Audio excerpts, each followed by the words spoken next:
Halo, selamat pagi teman-teman. Bagaimana kabarnya di hari Sabtu kali ini? Semoga semua baik-baik saja dan sehat selalu ya. Oke teman-teman, saya mohon maaf karena beberapa hari ini saya belum bisa untuk up video lagi dikarenakan saya sedang sibuk-sibuknya bekerja di kantor. Jadi ya, mohon dan harap untuk dimaklumi ya. Dan hari ini saatnya saya untuk share tentang cerita lagi. Oke, sebelum kita mulai lagi untuk bercerita, jangan lupa ya teman-teman untuk selalu support channel ini dengan klik tombol subscribe dan jangan lupa untuk aktifkan loncengnya agar ketika saya upload video baru, teman-teman mendapat notifikasinya. Terima kasih. Di awal video kali ini, saya ingin bercerita mengenai seorang cowok yang bisa membuat saya jatuh hati dalam pandangan pertama. Jadi, awal ceritanya begini teman-teman. Saya dulu kan sering banget kalau lagi punya kerjaan kantor yang tidak bisa saya selesaikan di kantor, selalu saya bawa pulang. Namun, saya tidak pernah mengerjakan pekerjaan tersebut di rumah, karena saya membutuhkan tempat yang sangat cozy sekali. Jadi, setiap saya mengerjakan pekerjaan kantor, selalu saya kerjakan di kafe. Karena, ya itu tadi, kita kan enak nih, kalau selama kita lapar, kita tinggal order makanan aja. Kalau seumpama di rumah, kan jadinya harus saya membuat sendiri, dan itu kan makin melelahkan buat saya. Jadi, pemilik kafe di situ sudah sangat mengenal saya. Pokoknya, kalau saya ke sana membawa tas laptop, pasti saya mau bekerja. Dan enaknya kafe itu juga buka sampai tengah malam. Dan yang paling terpenting adalah wifi-nya kenceng banget. Jadi dengan wifi yang kenceng banget itu sangat menunjang pekerjaan saya dan bisa menjadikan pekerjaan saya lebih cepat selesai. Karena kan memang saya butuh koneksi wifi yang sangat kencang untuk upload hasil kerja saya di software yang sudah disediakan kantor. Jadi, sebenarnya ya teman-teman, saya di cafe itu kalau sudah fokus ingin mengerjakan sesuatu, saya juga tidak akan cuci mata kok. Padahal bisa dibilang rata-rata pengunjung di cafe itu orangnya banyak kok yang good looking. Tapi ya karena tujuan saya untuk mengerjakan pekerjaan, jadi ya saya tidak terlalu memperhatikan pengunjung di situ. Namun, kebiasaan saya untuk tidak cuci mata akhirnya tergagalkan oleh sosok salah satu pengunjung. Oh iya, kafe tempat saya biasa mengerjakan pekerjaan kantor itu tepat bersebelahan dengan tempat gym. Jadi ya, you know lah, kalau orang habis nge-gym gitu pasti selesai dari situ mereka akan ke kafe itu, entah mereka order makanan atau minuman lah. Dan itu merupakan pemandangan yang enak dilihat loh.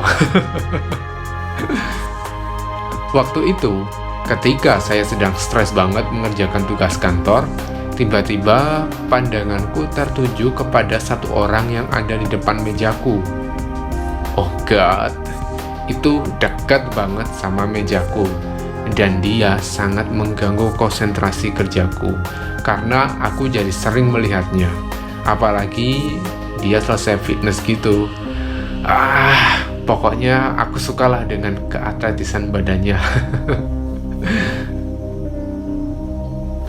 Namun, aku juga tidak berkenalan dengan orang itu karena ya takut lah ya teman-teman. Masa saya yang tidak mengenal dia sama sekali tiba-tiba saya minta berkenalan? Kan aneh teman-teman. Oke, itu hari pertama saya melihatnya di kafe tersebut. Lalu keesokan harinya saya kembali ke kafe itu. Masih sama, tujuannya ya untuk bekerja lah. Namun ketika aku sudah ke lantai 2, ternyata cowok yang kemarin aku lihat tuh ada di situ teman-teman. Dan seperti kemarin, dia juga sendirian pada saat itu. Waktu itu, saya melihat beberapa meja di situ. Maksudnya, meja yang ada colokan listriknya sudah penuh dan satu-satunya meja yang seharusnya bisa aku gunakan untuk charging laptop sudah ada si cowok itu teman-teman. Nah, ketika itu karena udah penuh gitu ya di lantai atas, aku mau turun ke bawah untuk mengecek apakah masih ada meja yang ada colokan listriknya.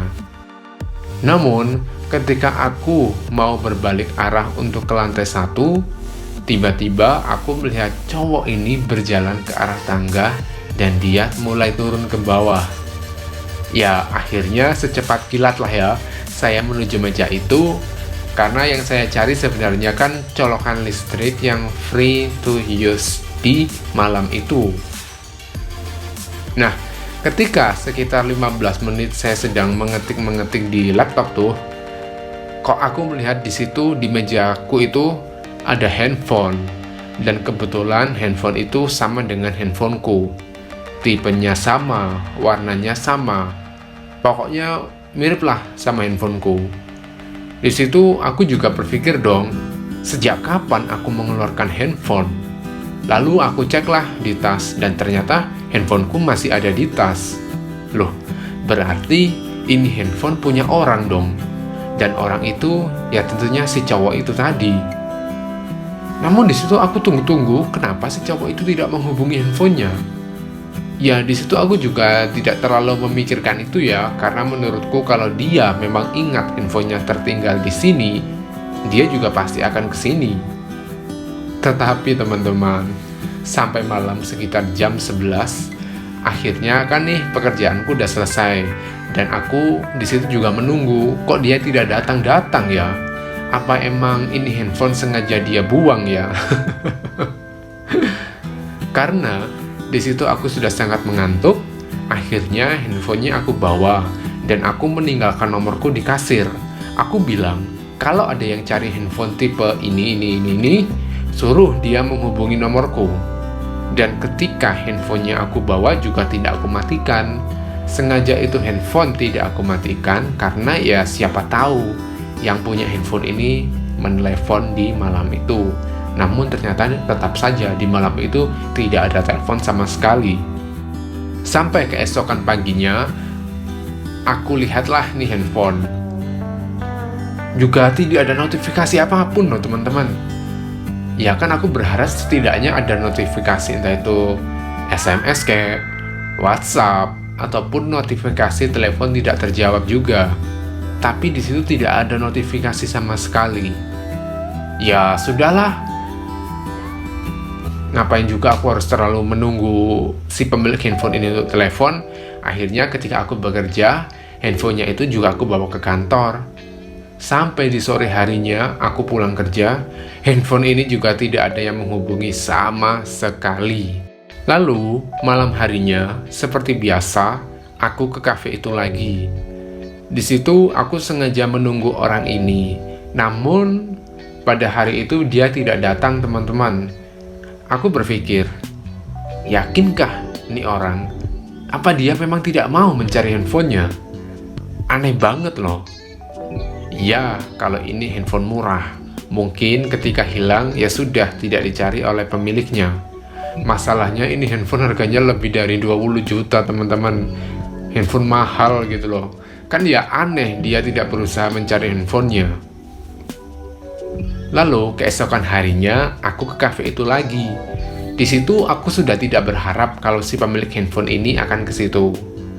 Dan ketika saya sedang fokus bekerja di depan laptop, tiba-tiba secara tidak sengaja aku melihat orang ini, si pemilik handphone ini.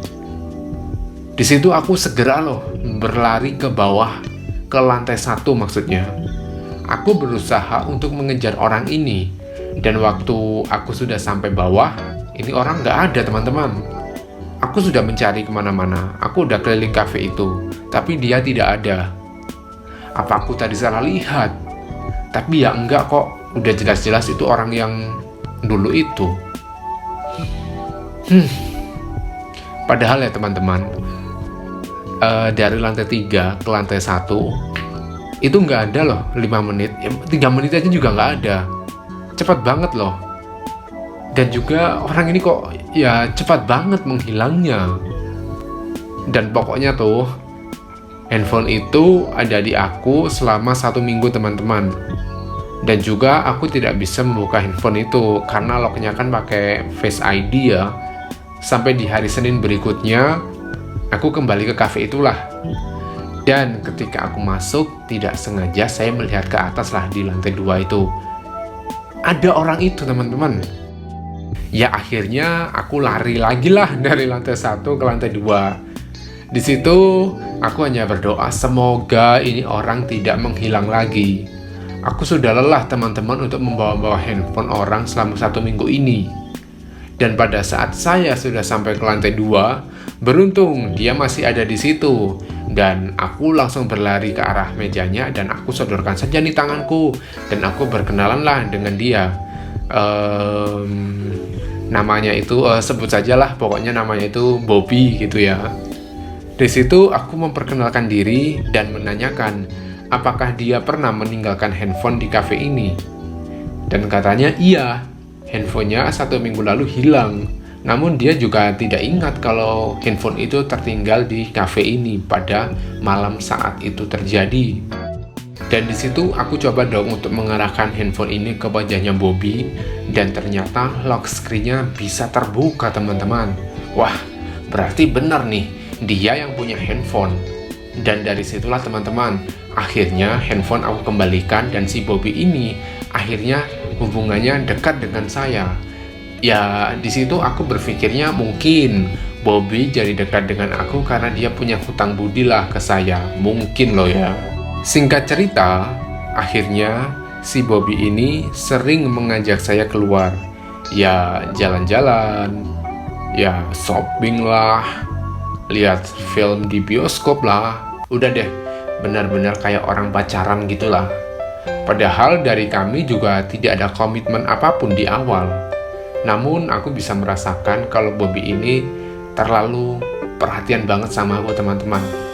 Padahal ya waktu itu statusku hanya sebagai teman dia saja, tidak lebih.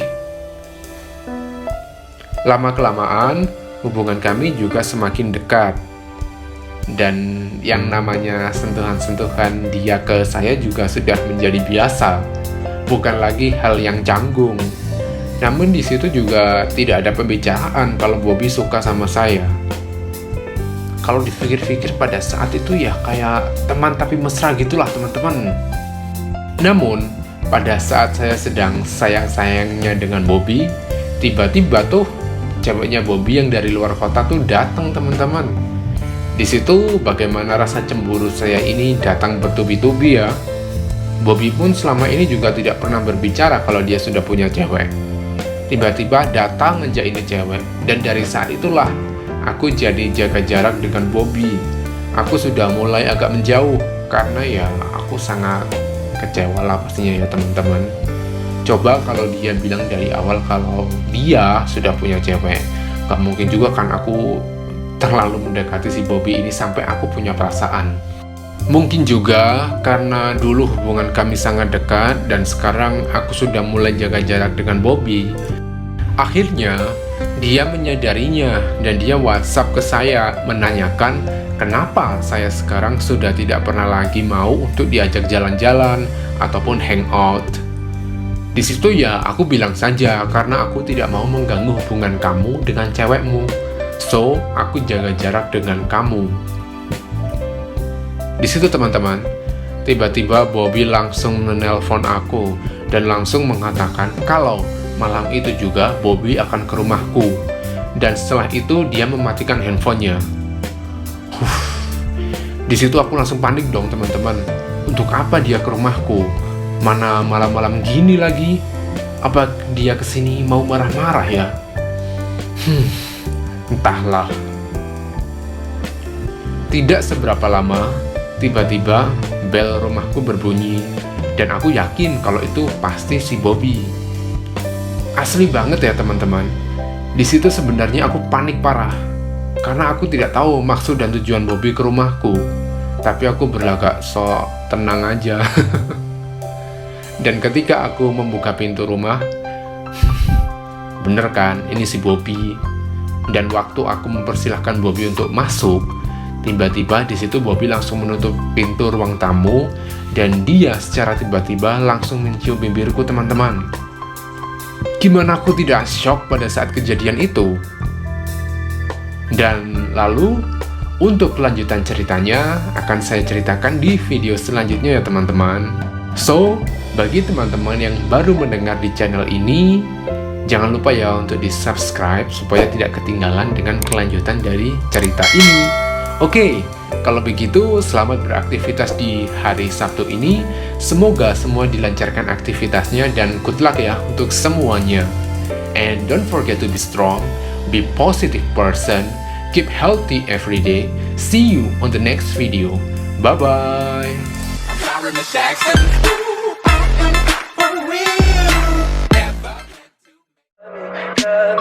Tell me pretty lies, look me in the face. Tell me that you love me, even